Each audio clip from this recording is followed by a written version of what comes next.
Broadband సర్వీసులకు సంబంధించిన బేటా trials ను అన్ని ప్రధాన నగరాలకు విస్తరించబోతున్నట్లు ప్రకటించిన జియో డిటిహెచ్ ప్రసారాలకు అవసరమైన కేబుల్ టీవీ ఎస్డీబీలను కూడా పరీక్షిస్తున్నట్లు సమాచారం.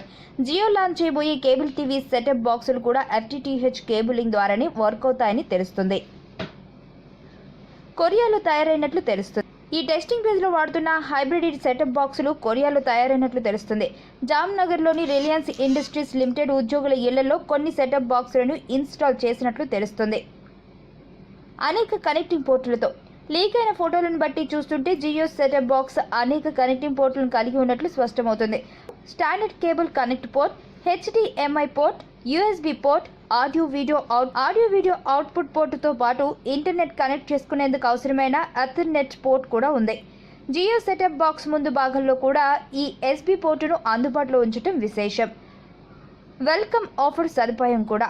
జియో తన వెల్కమ్ ఆఫర్ను కొత్తగా లాంచ్ చేయబోయే డిటిహెచ్ సర్వీసులకు విస్తరించే అవకాశం ఉందని అనధికారికంగా తెలియవచ్చింది. ఇదే గనుక నిజం, మొదటి 3 నెలలు డిహెచ్ ప్రసారాలను ఉచితంగా వీక్షించే అవకాశం ఉంటుంది. తక్కువ ధరకే ఎక్కువ ఛానళ్లు.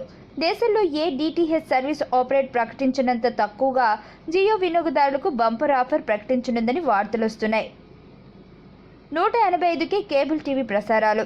ఇతర కంపెనీలు 275 నుంచి 300 రూపాయలకు అందించిన నెలవారీ డిటిహెచ్ ప్యాక్ను ముఖేష్ అంబానీ నేతృత్వంలోని రిలయన్స్ జియో 185కే అందించేందుకు సిద్ధమైనట్లు సమాచారం. సర్వీస్ ఆరంభంలో భాగంగా 300 ఛానళ్లను జియో అందుబాటులో ఉంచుతుందట. వాళ్లకు పెద్ద దెబ్బే.